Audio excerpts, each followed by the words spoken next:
India আর পাকিস্তানের পাঞ্জাব একটা এলাকা আছে না, ওইখানে একটা আছে মির্জা গোলাম আহমদ কাদিয়ানী, কাফের, ইসলামের সাথে সম্পর্ক নাই। সে একবার দাবি করছে আমি আখিরি নবী, নাউজুবিল্লাহ পড়বেন না। এরপর দাবি করেছে আমি ইমাম মাহাদি, এরপর দাবি করছে আমি ঈসা আল মাসিহ।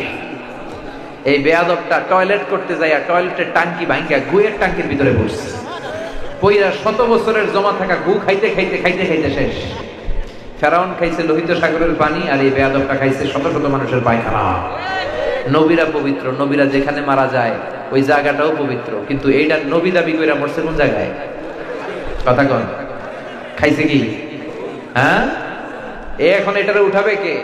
এর অনুসারীরা মেথর নিয়ে আসছে। বেনাপোলে মেথর চিনেন?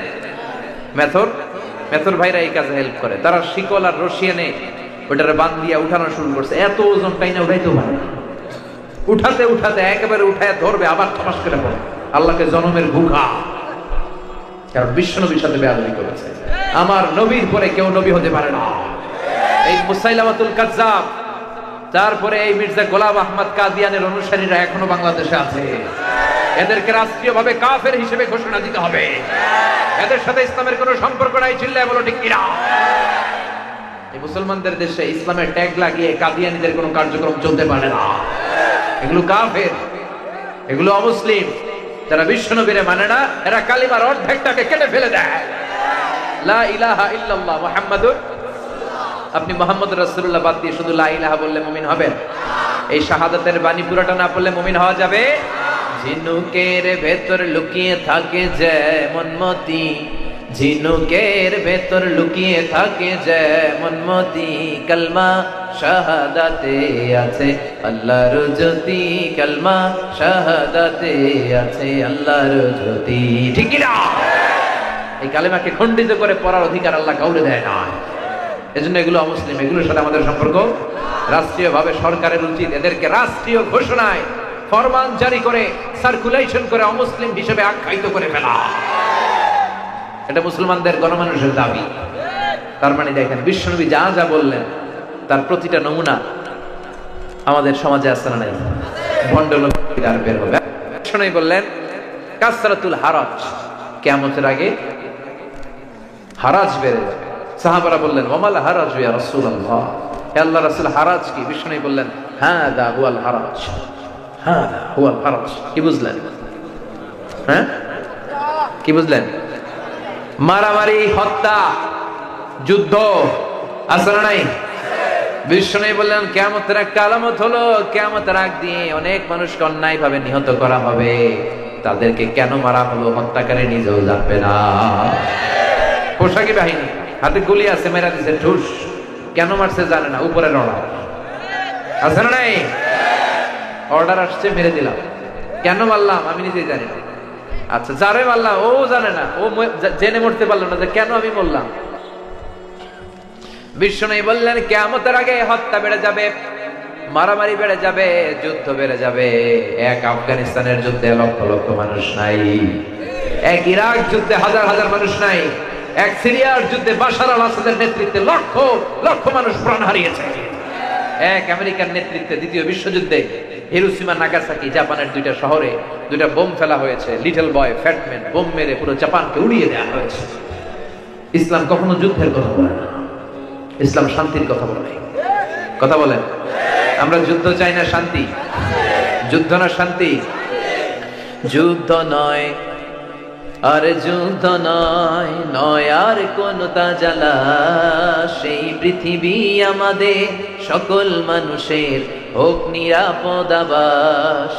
এই পৃথিবী আমাদের সকল মানুষের হোক নিরাপদ আবাস। We don't want to see anyone in the whole world. We don't want to see anyone in the whole world. যুদ্ধ নয় আর যুদ্ধ নয়, নয় আর কোন তাজালা, সেই পৃথিবী আমাদের সকল মানুষের হোক নিরাপদ আবাস। সেই পৃথিবী আমাদের সকল মানুষের হোক নিরাপদ আবাস। We don't want to see anyone in the whole world. চিল্লায় বলেন ঠিক কি না?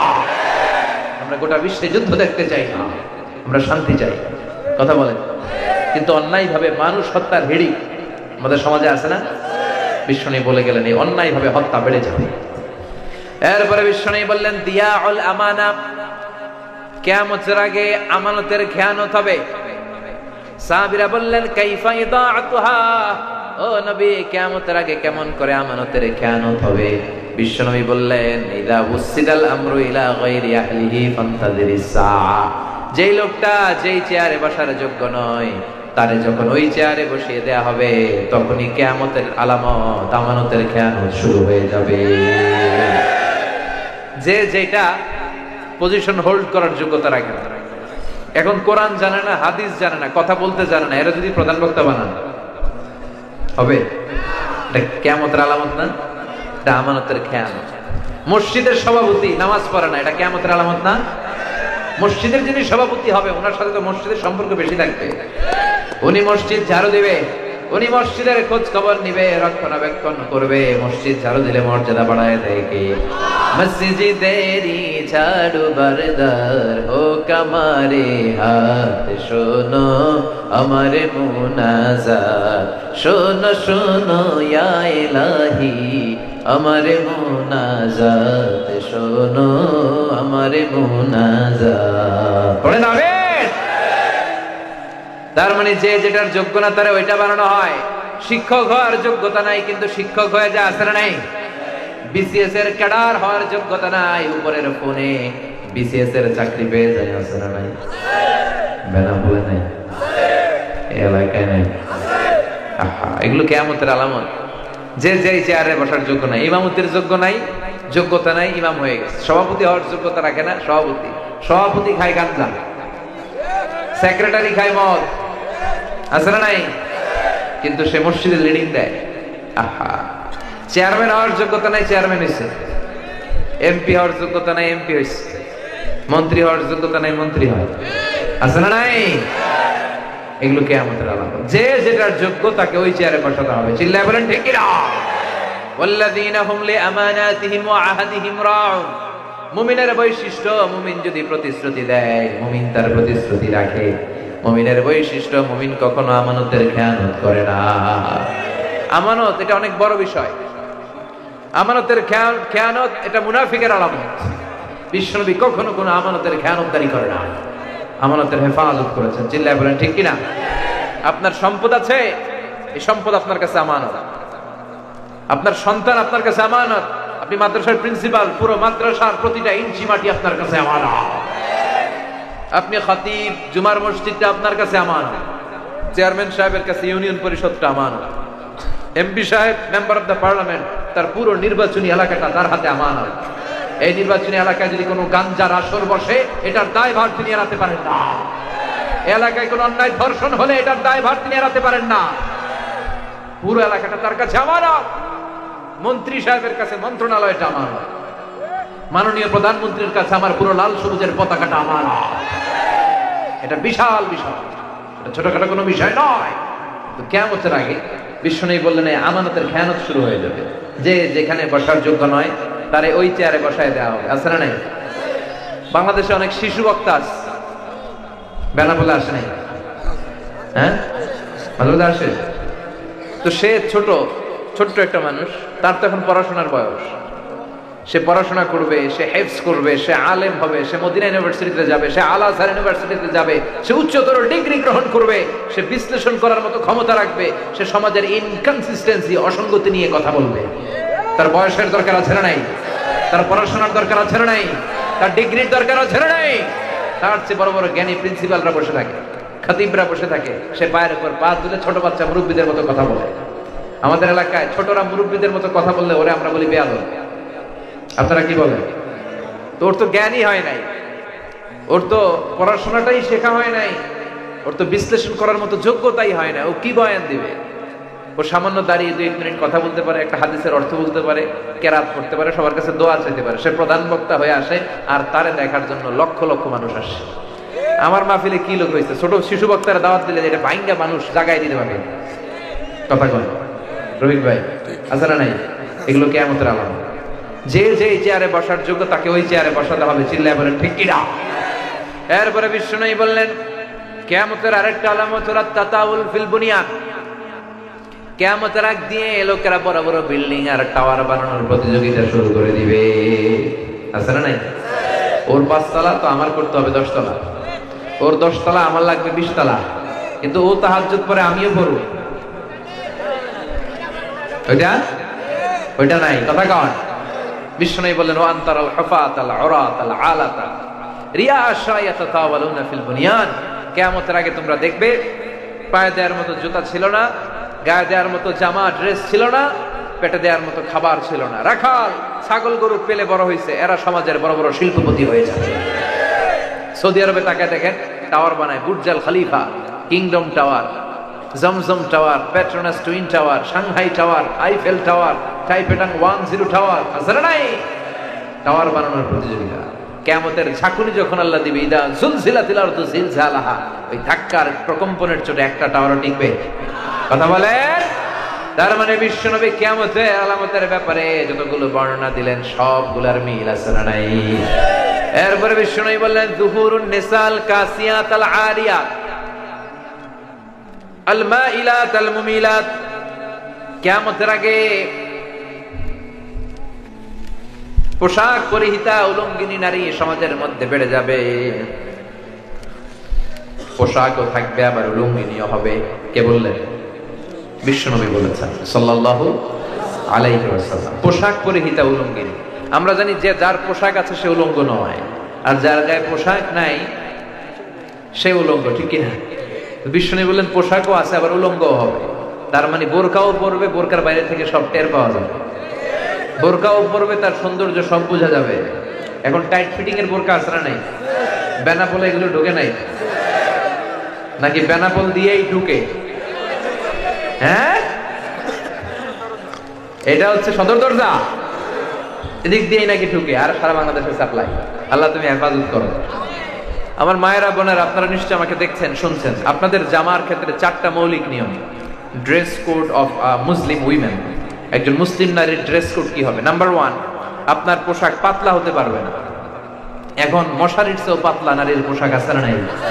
আছি আমরা এখন জামানায়, লাজ শরম গেছে হারায়, পাতলা শাড়ির বাহার পাখি ড্রেস লেহেঙ্গা, পোশাক দেখে নারীর লাজে মরে যাই। হায় হায়, আছি আমরা এখন জামানায়, লাজ শরম গেছে হারায়, ঠিক কি না? লাজ শরমের বালাই নাই। মশারি কি পাতলা, এর চেয়েও পাতলা আছে না নাই? আমার মায়েরা, আমার সম্মানিত বোনেরা, মুসলিম নারীরা কখনো এরকম পাতলা পোশাক পরতে পারে না। তার পোশাকটা মোটা হতে হবে, যাতে বাইরে থেকে ভিতরের কিছু টেন না পাওয়া যায়। বুঝতে পেরেছেন? ড্রেস কোড রুল নাম্বার 2, আপনার পোশাক টাইট ফিটিং হতে পারবে না, ঢিলা হইতে হবে। টাইট ফিটিং হলে দেহের উঁচু নিচু ভাঁজ সব বোঝা যাবে। ঢিলা হবে যাতে আপনার সৌন্দর্য কেউ টের না পায়। সুবহানাল্লাহ পড়েন। আল্লাহ কতটা নারীদের সেফটি সিকিউরিটি এনশিওর করেছে। তাহলে পাতলা হতে পারবে না, ঢিলা ঢালা হতে হবে। নাম্বার 3, বিজাতিদের পোশাক হতে পারবে না, যেটা অন্য কোনো ধর্মের স্পেশাল সাইন বহন করে, আছে না নাই? এগুলো করা যাবে না। নাম্বার 3, পুরুষদের পোশাক নারীরা পরতে পারবে। এই 4টা ড্রেস কোড মেনটেন করে একটা নারী সালোয়ার পরতে পারবে, কামিজ পরতে পারবে, বোরকা পরতে পারবে, ওড়না পরতে পারবে, চাদর পরতে পারবে, একটা নারী শাড়ি পরতে পারবে, সবই পরতে পারবে। কিন্তু এই 4টা মৌলিক ড্রেস কোড সিস্টেম তাকে মেনে চলতে হবে। বিশ্বনবী বললেন আল কাসিয়াত আল আরিয়াত আল মাইলাত আল মুমিলাত। কিয়ামতের আগে পোশাক পরিহিতা টাইট ফিটিং বোরকাওয়ালি কিছু নারী বের হবে। তারা নিজেরা নিজেদের সৌন্দর্য পুরুষদেরকে দেখাতে চাবে, নিজেরাও পুরুষদের প্রতি আকৃষ্ট হবে। লা ইয়াদখুলনাল জান্নাহ, তারা কখনো জান্নাতে প্রবেশ করবে না। ওয়ালা ইয়াজিদনা রিহাহা, প্রবেশ তো করবেই না, জান্নাতের সুঘ্রাণও নাক দিয়ে পাবে না। ওয়া ইন্না রিহাহা তুজাদু মিন মাসিরাতি 500 সানা, আর জান্নাতের সুঘ্রাণ 500 বছরের দূরের রাস্তা থেকেও নাকের মধ্যে টের পাওয়া যায়। জান্নাতে পৌঁছতে এখনো 500 বছরের রাস্তা বাকি। কয়শো বছর? এত দূরে থাকতেই জান্নাতের সুঘ্রাণ এসে আপনার নাকে ধাক্কা দিবে। এত দূর থেকে জান্নাতের স্মেল পাওয়া যায়, ঘ্রাণ পাওয়া যায়। ওই নারীগুলো জান্নাতে তো ঢুকবেই না, জান্নাতের ঘ্রাণও নাকে লাগবে না। যেই মায়েরা, যেই বোনেরা অশ্লীল পোশাক পরে অর্ধ উলঙ্গ হয়ে, হাফ নেকেড হয়ে রাস্তায় ঘুরে বেড়ায়, এরা আকাশ থেকে নাজিল হয়েছে? এরা আমাদের কারো মা, কারো বোন, কারো মেয়ে, ঠিক কিনা? এজন্য বাবারা যারা এসেছেন মেয়েদেরকে হেজাব পরাবেন, শালীন পোশাক পরাবেন। রাজি আছেন? কথা কয় না? রাজি আছি সবাই? ভাইরা যারা এসেছো খালি ওয়াজ শুনলে হবে না, বোনদেরকে শালীন পোশাক পরাবা। বোনের সব আবদার মেনে নেওয়া যাবে না। বাবা যারা হয়েছেন মেয়ের সব আবদার রাখা যাবে না। ছোট বাচ্চারা, অল্প বয়স্করা এগুলো বুঝে না, এদেরকে বুঝাতে হবে যে হেজাব তোমার অহংকার, এটা তোমার অলংকার, এটা তোমার অধিকার, এটা তোমার আভিজাত্যের প্রতীক।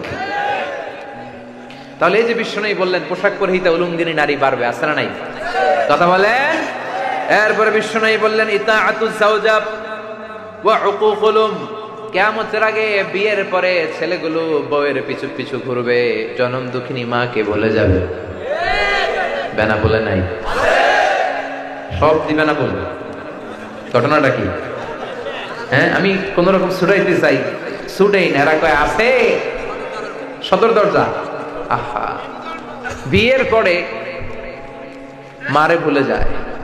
যেই মা 10 মাস 10 দিন গর্ভ ধারণ করলো, আপনার জন্য সব করলো, বাবার চেয়ে মায়ের মর্যাদা কয়গুণ বেশি।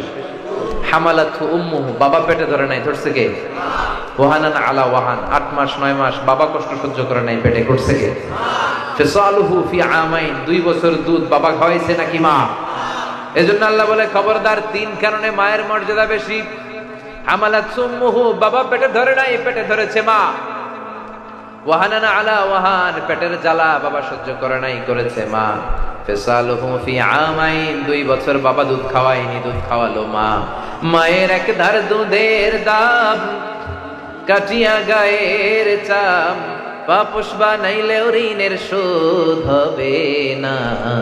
এমন দরদি ভাবে কেউ হবে না আমার মা গো, ঠিক কিনা? কৃষ্ণই বলেন লাউ কাতা'তা জিলদাক, তোমার গায়ের চামড়া কেটে যদি মায়ের পায়ের জুতা বানিয়ে দাও, তাহলে দুধ যে খেয়েছো ছোটবেলা, এক ঢোক দুধের শোধ আদায় হবে না। আমার আর আপনার মা আমাকে আর আপনাকে জন্ম দিতে যে কি পরিমাণে কষ্ট সহ্য করেছে, এটা মাই বলতে পারবে। মায়ের পেটে যখন ছিলাম কি কষ্ট দিয়েছিলাম মনে আছে কিছু? কথা কয়। আমাদের স্মৃতিতে কি এটা আছে? আমাদের বয়স যখন 2-3 সর্বোচ্চ, আমরা তখনকার স্মৃতি হাতরে অতটুকু যেতে পারি, কিন্তু তার আগে কি কষ্ট দিয়েছিলাম, পেশাব পায়খানা করে যে মায়ের বুক ভিজিয়েছি, জামা ভিজিয়েছি, এগুলো মনে আছে কারো? পেটের ভেতরে থেকে যে মায়ের পেটে লাথি মেরেছি, মায়ের কলিজায় যে গুঁতো মেরেছি, কিছু খেলা আছে? যেদিন আমরা ডেলিভারি হব, আমার মায়ের কতটুকু কষ্ট হয়েছে শুনে। চিকিৎসা বিজ্ঞানীরা বলে একজন সুস্থ মানুষ 45 ইউনিট পেইন, ব্যথা একসাথে সহ্য করতে পারে। ব্যথার সিভিয়ারনেস, তীব্রতা যদি এর চেয়ে বেড়ে যায়, হয় লোকটা মরে যাবে, নয় বেহুশ হবে। আমাকে আর আপনাকে, আমার আর আপনার মা নর্মাল প্রসেসে ডেলিভারি দিতে যে, এখানে ছোট বাচ্চা কাচ্চা যারা আছে তোমরা 2-1 সিজারিয়ান বেবি হতে পারে, কিন্তু বাকি আমরা সবাই কিভাবে আসছি? নর্মাল প্রসেসে, ঠিক কিনা? নর্মাল প্রসেসে একটা বাচ্চা ডেলিভারি করতে একটা মায়ের যে কি কষ্ট হয়, চিকিৎসা বিজ্ঞান বলে সেটা 57 ইউনিট প্লাস ব্যথা ছাড়িয়ে যায়। আমাদের দেহে প্রত্যেকের 206টা করে হাড্ডি, হার্ট। কোন সড়ক দুর্ঘটনায়, কোন অ্যাক্সিডেন্টে আপনার দেহের 20টা হাড্ডি একসাথে টাস টাস করে ভেঙে গেলে যত ব্যথা, ওই ডেলিভারির দিন আমার মায়ের চেয়ে বেশি ব্যথা সহ্য করেছে। আমরা যদি আমাদের দেহের চামড়া দিয়ে জুতা বানাই দিই, এক ঢোক দুধের শোধ আদায় হবে না। ওই ডেলিভারির দিনের যে কষ্টটা দিয়েছিলাম সেটাও শোধ দিতে হবে না। চিল্লায় বলেন ঠিক কিনা? এজন্য বিষ্ণু বললেন খবরদার, মায়ের দোয়া আগে কবুল হয়ে যায় কার কাছে? গোটা পৃথিবীর সব আল্লাহর ওলিরা মিলে যদি 1 গ্লাস পানির মধ্যে ফু দেয়, আর আমার মা যদি বিসমিল্লাহ বলে আমার মাথার মধ্যে হাত বুলিয়ে দেয়, মায়ের দোয়াটা কবুল করবে কে? বিয়ের পরে বিষ্ণু বললেন কিয়ামতের আলামত হলো বিয়ের পরে এই মারে ছেড়ে দিবে মা বাপ, বউয়ের জন্য পাগল। মায়ের জন্য বউরে তালাক দেন, ডিভোর্স দেন, এটা আমি বলি না। দুইজনকেই ভালোবাসবেন, বুঝাবেন, কিন্তু মনে রাখবেন বউ পাওয়া যায় কিন্তু মা গেলে মা পাওয়া যায়। কথা বলেন। এজন্য মায়ের সাথে যেন বেয়াদবি না হয়ে যায়। যারা আমরা মা হারিয়েছি তারা জানি মা হারানোর কি জ্বালা। মা নাই এরকম আছি না? কথা বলেন, মনে পড়ে না? যখন রাত্রি নিঝুম এই চোখে ঘুম, একলা শূন্য ঘরে তোমায় মনে পড়ে মাগো, তোমায় মনে পড়ে। জানি তোমার দোয়া পেলে উঠব সকল বাধা ঠেলে, জানি তোমার দোয়া আমার পড়ছে মাথায় ঝরে। তোমায় মনে পড়ে মাগো, তোমায় মনে পড়ে, যখন রাত্রি নিঝুম এই চোখে ঘুম, একলা শূন্য ঘরে তোমায় মনে পড়ে মাগো, তোমায় মনে পড়ে। ঠিক কি না? যাদের মা নাই তারা জানে মা না থাকার কি জ্বালা। বিষ্ণু বললেন কিয়ামতের আগে মারে ভুলে যাবে, বউয়ের পিছনে দৌড়াবে। এরকম ছেলে পেলে এলাকায় নাই? আছে? খবরদার, মায়ের মনে কষ্ট দিও। মায়ের মনে কষ্ট দিলে সব বাদ। তুমি নামাজি হতে পারো, কপালের সেজদা দিয়ে দাগ ফেলতে পারো, হজ করে নামের আগে আলহাজ লাগাতে পারো, কিন্তু মা যদি বদদোয়া করে কোনোটাই কাজে আসবে না। এজন্য মায়ের দোয়া নেওয়ার দরকার আছে না নাই? মায়ের সাথে যদি আমরা বেয়াদবি করে থাকি তাহলে আজকে রাতেই যে মায়ের কাছে ক্ষমা চাবো। রাজি আছি সবাই? এরপরে বিশ্বনবী বললেন যুখরুফাতুল মাসাজিদ ওয়াত তাবাহি বিহা, কিয়ামতের আগ দিয়ে লোকজন মসজিদ নিয়ে বড়াই শুরু করে দিবে। কয় তোদের মসজিদ ছোট, আঙ্গটা বড়, এরকম আছে না নাই? এই মসজিদে মুসল্লি বেশি, আমাদের মসজিদে মুসল্লি কম। কেমন করে মুসল্লি বাড়ানো যায় ওই চিন্তা নাই। কয় তোগোটা 3 তলা, আঙ্গটা করব 4 তলা। তোদেরটা বাংলাদেশি টাইলস দিয়ে করা, আমাদেরটা উজবেকিস্তান থেকে টাইলস দিয়ে আয়না করে। আছে না নাই? মসজিদ নিয়ে বাড়াবাড়ি শুরু হবে সমাজে, আছে না নাই? এখন বাংলাদেশের মসজিদগুলো টাইলস হয়েছে, টাইলস ছাড়া তুমি মসজিদই খুঁজে পাই না। সব মসজিদ টাইলস, সব মসজিদ টাইলস, অধিকাংশ মসজিদে এয়ার কন্ডিশন। বিশ্বনবীর মসজিদে নববীটা যখন তিনি বানিয়েছিলেন, ওয়াকানা, বুখারীর বর্ণনা, ওয়াকানা সাকফুল মসজিদি জারিদুন নাখাল, বিশ্বনবীর মসজিদে নববীর ছাদ ছিল খেজুর পাতার ছাউনির ছাদ। বিশ্বনবীর মসজিদের ফ্লোর ছিল বালুর ফ্লোর। বৃষ্টি হলে ঝরঝর করে কাদা আর প্যাক হয়ে যেত। ওই কাদার উপরে বিশ্বনবী রুকু সেজদা দিয়ে নামাজ শুরু করে দিতেন। এক সাহাবী বলে রাআইতু রাসূলুল্লাহ ইয়াসজুদু ফিল মাই ওয়াত তিন, আমি বিশ্বনবীরে দেখেছি বৃষ্টির কারণে মসজিদের মধ্যে কাদা, কাদার মাটির উপরে বিশ্বনবী সেজদা দিয়েছে।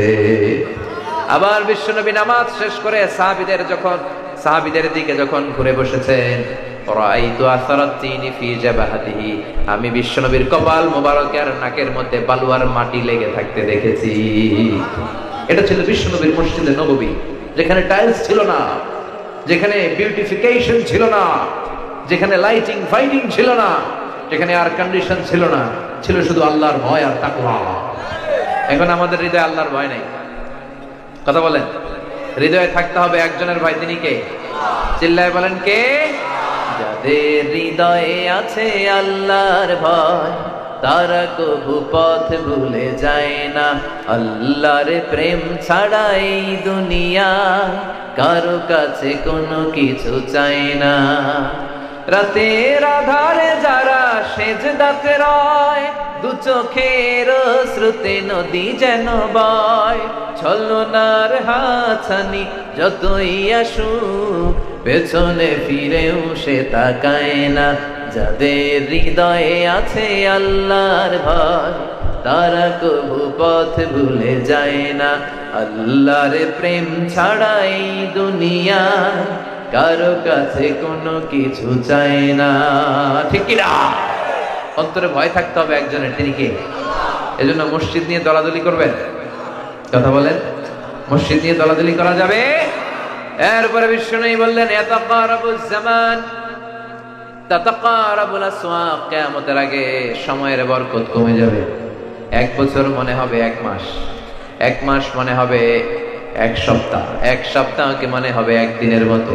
এই মাহফিলটা কয় বছর ধরে? 4 বছর। গত বছর এখানেই করছিলেন রফিক ভাই? কারা কারা আসছিলেন গত বছর? অনেকেই আসছেন, অনেকেই আসছেন। তো এই যে আপনারা আসছেন, আবার 1 বছর পরে আমি আসলাম, আপনাদের কি মনে হয় যে 1টি বছর পরে আসলাম? মনে হয় যে কয়েক মাসের ব্যবধানে যেন চলে আসছে, ঠিক কিনা? কিয়ামতের আগে এরকম সময়ের বরকত উঠে যাবে, খাওয়ার স্বাদ উঠে যাবে। মুরব্বীরা আগে ইলিশ মাছের যে স্বাদ পেতেন এখন পাওয়া যায়? হ্যাঁ, আগে এক ঘরে ইলিশ রান্না করলে খালি 4-5 ঘরের মধ্যে ইলিশের ঘ্রাণ। আমি আমার ছোট বয়সে যেটা পাইছি ওটা আমি এখন পাই না। আর মুরব্বীরা তো আর বেশি বলতে পারবে। শোল মাছের ঝোল রান্না করলে, হ্যাঁ, ফুলকপি দিয়ে শোল মাছের ঝোল, আহ কি স্বাদ! অনেকের জিহ্বায় পানি চলে আসছে। জাহাঙ্গীর ভাই, আগের স্বাদ আছে? আগের খাবারের স্বাদ নাই। সময়ের বরকত না, সময়ের বরকত নাই।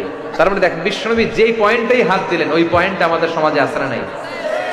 এরপরে বিশ্বনবী বললেন খুতাবুকুম তাবিলা সালাওয়াতুকুম কাসীরা। কিয়ামতের আগে তোমাদের ইসলামী লেকচারগুলো, বক্তব্যগুলো লম্বা হয়ে যাবে, তোমাদের নামাজগুলো ছোটখাটো হয়ে যাবে। আসরা নাই? বক্তব্য দিতে শুরু করলে বক্তব্য শেষ হয় না। যদি বলি শেষ করুন, কয় হুজুর আরো করেন। কতক্ষণ? কয় ফজর পর্যন্ত। তো নামাজ পড়বেনি? কয় নামাজ পড়ুন না। আসরা নাই? এগুলো ডাকাত। এগুলো কি?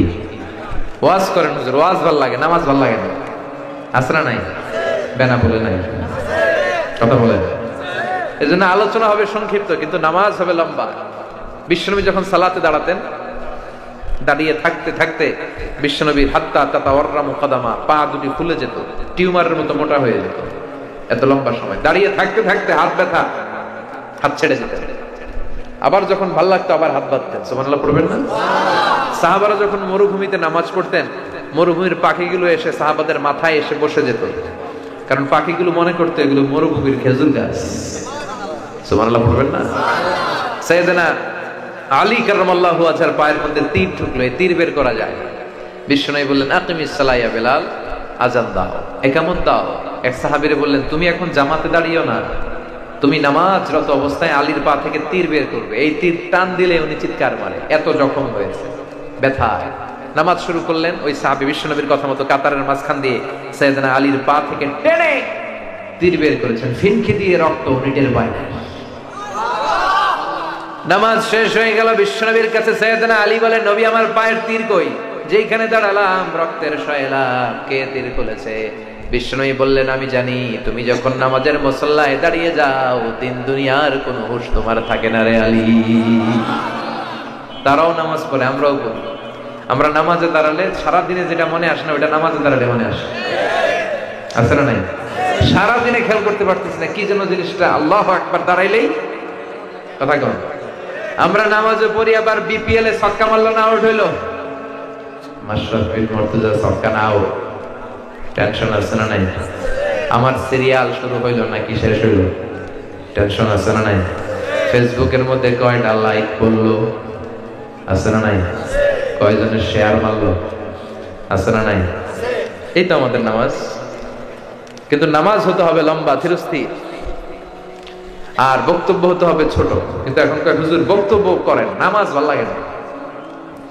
এজন্য আমরা যেন মুসল্লি হই, বিশ্বনবীর পন্থায় যেন নামাজ পড়ি, ধীরস্থির ভাবে যেন পড়ি।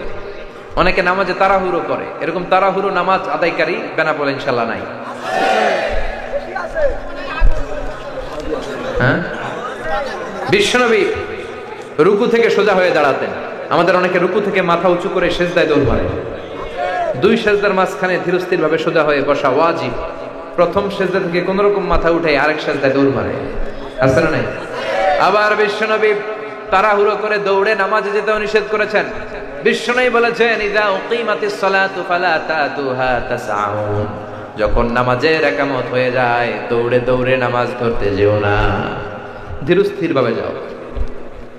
আলাইকুম বিসাকিনা, ধীরস্থির ভাবে যাও। তুমি কার সামনে যেয়ে দাঁড়াচ্ছ? তুমি এত হাঁপাচ্ছ কেন?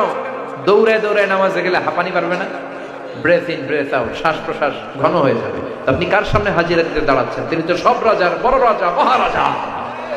ওই মহারাজার সামনে তো তাড়াহুড়ো কেন? ধীরস্থির ভাবে যান। অনেকে দেখবেন মাগরিবের নামাজ শুরু হয়েছে, ওযু করতেছে মুসল্লিরা, ইমাম সাহেব তেলাওয়াত ধরছে ওয়াদ-দুহা ওয়াল-লাইলি ইযা সাজা, মুসল্লিকে খাইছে, এখনই তো রুকুতে যাবে, এখনই তো কোন রকম ওযু কইরা দৌড়। মসজিদও ছিল টাইলসের মসজিদ, পিছলায়া মুসল্লি উল্টায়া পড়ছে, মুসল্লি একদিকে লুকিয়ে আরেকদিকে, আছে না নাই? এই টাইলসের মসজিদে দৌড়াদৌড়ি করতে যায়, ওযু করে দৌড়াদৌড়ি করতে যায়, কত মানুষের যে পা ভাঙছে হিসাব নাই। এজন্য তাড়াহুড়ো করে মসজিদে যাওয়া যাবে? ধীরস্থির ভাবে যাবে, ধীরস্থির ভাবে আল্লাহর সামনে দাঁড়াবে। আপনার মর্যাদা বাড়িয়ে দিবে কে? এরপরে বিশ্বনবী বললেন ইস্তাহিল্লুনাল খামরা ওয়াল হারিদ, কিয়ামতের আগে মদকে মুসলমানেরা হালাল করে ফেলবে। মুসলিম যুবকেরা সিল্কের কাপড় পরবে, সিল্কের পাঞ্জাবি আছে না নাই? মুসলিম পুরুষদের হাতে স্বর্ণের আংটি আছে না নাই? গলায় স্বর্ণের চেইন আছে না নাই? কোন মুসলিম যুবক সিল্কের পাঞ্জাবি পরতে পারে? কথা কন, স্বর্ণ পরতে পারে? এই দুইটা মুসলিম যুবকদের জন্য হারাম করছে কে? নারীরা স্বর্ণ পরতে পারবে, নারীরা সিল্কের রেশমের জামা পরতে পারবে, কিন্তু পুরুষরা পারবে? যুবক ভাইরা কোনদিন পরবা? আওয়াজ নাই। এই যুবকেরা কোনদিন স্বর্ণ পরবা? রেশমের কোন কাপড় পরবা? হারাম। জান্নাতে গেলে তোমরা রেশমি কাপড় পরবা। The dress will be in Jannah green fine silk with gold embroidery.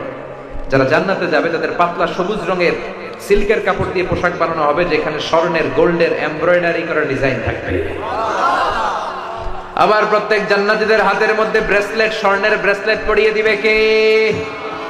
বিশ্বনবী বললেন, কিয়ামতের আগে আমার মুসলিম উম্মতেরা, যুবকেরা, তারা স্বর্ণের চুড়ি পরবে, স্বর্ণের চেইন পরবে, রেশমের কাপড়ের, সিল্কের কাপড়ের পাঞ্জাবি পরবে। এটাও সমাজে আছে না না? সিল্কের কাপড় পরে নামাজে যায়, হারাম। আমরা যেন এটা না করি, মনে থাকবে তো? ইনশাআল্লাহ পড়ি। এরপরে বিশ্বনবী বললেন, যুহুরুল মা'আযাফি ওয়াল কায়ানাত, কিয়ামতের আগে ঢোল বাদ্য, মিউজিক্যাল ইনস্ট্রুমেন্ট, তবলা, বাঁশি, হারমোনিয়াম, এগুলোর ব্যবহার বেড়ে যাবে। বিশ্বনবী বললেন, বুইসতুলি উকাসসিরাল মাযামির, এই ঢোল তবলা ভেঙে মাটির সাথে গুড়িয়ে দেওয়ার জন্য আমারে পাঠিয়েছে কে? যেই নবীকে আল্লাহ ঢোল বাদ্য, বংশী, বাঁশি ভাঙার জন্য পাঠালেন, ওই নবীর উম্মতেরা গায়ে বাংলা মায়ের একতারা সুর কতই ভালোবাসি, দোতারা সুর কতই ভালোবাসি, তোরা বাজারে ঢোল বাজারে বাঁশি। আছে না নাই? বাজারে ঢোল বাজারে বাঁশি। নবী কয়ে, বাঁশি, এই ঢোল, এই হারমোনিয়াম, এই তবলাকে ভেঙে মাটির সাথে ঘুরিয়ে দেওয়ার জন্য আমাকে পাঠিয়েছে কে? ঢোল বাজানো হারাম, তবে দফ বাজাতে পারেন। দফ, ঢোলের দুই দিক আটকানো থাকে, এটা বাজালে নেফাকি তৈরি হয়। ডান্স দিতে মনে চায়, I M A disco dancer, আছে না নাই? ডান্স ডান্স ভাব, কিন্তু দফ বাজালে নেফাকি তৈরি হয় না। বিশ্বনবী যখন মক্কা থেকে মদিনায় হিজরতে গেলেন, কোন পথে আমার নবী আসবে এই বিষয়টা জানতে পেরে মদিনার আবাল বৃদ্ধ বনিতা সবাই বিশ্বনবীকে মদিনায় ওয়েলকাম জানানোর জন্য দফ নিয়ে দাঁড়িয়ে রইল। বিশ্বনবী সাইয়েদনা আবু বকরকে নিয়ে মদিনার জমিনে যখন পৌঁছলো, দফ বাজিয়ে বাজিয়ে মদিনার লোকেরা গাইতে শুরু করলো, তালাআল বাদরু আলাইনা মিন সানিয়াতিল ওয়াদা ওয়াজাবা আশ-শুকরু আলাইনা মা দাআ লিল্লাহি দা আইয়ুহাল মাবউসু ফীনা জিতা মিন আমরিল মুতা' জিতা শারাফতাল মাদিনা মারহাবান ইয়া খায়রাদা। পড়েন, তালাআল বাদরু আলাইনা মিন সানিয়াতিল ওয়াদা ওয়াজাবা আশ-শুকরু আলাইনা মা দাআ লিল্লাহি দা। সুবহানাল্লাহ। দফ বাজিয়ে এগুলো গান বরকত দিবে কে? দফ ছাড়া ঢোল বাদ্য, বংশী, হারমোনিয়াম, গিটার বাজানো যাবে? হ্যাঁ, গিটারওয়ালা আছে না নাই? ইয়াং ছেলেবেলারা এখন গিটার বাজাইতে চায়, আর আইয়ুব বাচ্চু হইতে চায়, আর বলে সব ভালো, তুই একা বাসিস নেই, একটু ভালো বাসতে দিস মোরে। আছে না নাই? এই আইয়ুব বাচ্চু, এই ডান্সার, এই সিঙ্গার, এই নায়ক নায়িকা, গায়ক গায়িকা, কবিরা আমাদের মডেল নয়, আমাদের মডেল হচ্ছে নবীরা। চিল্লায় বলেন ঠিক কি না? এক একটা নবীকে আল্লাহ আমাদের মডেল করে পাঠালেন। সাইয়েদনা নূহ আলাইহিস সালাম, ইব্রাহিম আলাইহিস সালাম, মুসা আলাইহিস সালাম, ঈসা আলাইহিস সালাম, বিশ্বনবী মুহাম্মদুর রাসূলুল্লাহ আমাদের মডেল। সালমান খান আমাদের মডেল নয়, শাহরুখ খান আমাদের মডেল নয়, ঋত্বিক রোশন আমাদের মডেল নয়। চিৎকার করে বলেন ঠিক কি না? আমাদের মডেল হচ্ছে নবীরা। এই নবীদেরকে যেন আমরা মডেল মানতে পারি, আল্লাহ তৌফিক দাও। এরপর বিষ্ণু বললেন, লা ইউকাসসামুল মিরাসু আলা ওয়াজহিন সহিহ, সহিহ পদ্ধতিতে কিয়ামতের আগে মিরাসের বণ্টন হবে না। আল্লাহ দুনিয়ার সব বাবাদেরকে ডেকে বললেন, লিযযাকারি মিসলু হাযযিল উনসায়াইন। ও দুনিয়ার বাবারা শোনো, ছেলে মেয়ে আমি আল্লাহ দিয়েছি। ছেলে মেয়েদের মধ্যে যখন সম্পদের বন্টন করবা, ছেলেরে দিবা যতটুকু, মেয়েরে দিবা তার অর্ধেক। কার আইন?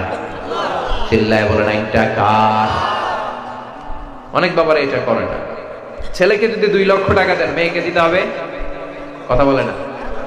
ছেলেরা যদি 4টা গাড়ি দেন, মেয়েরে গাড়ি দিবেন কয়টা? ছেলেরা যদি 10টা ফ্ল্যাট দিয়ে যান, মেয়েরে দিতে হবে কয়টা? অনেক বাবার এটা করে না, কিন্তু এটা আল্লাহর আইন।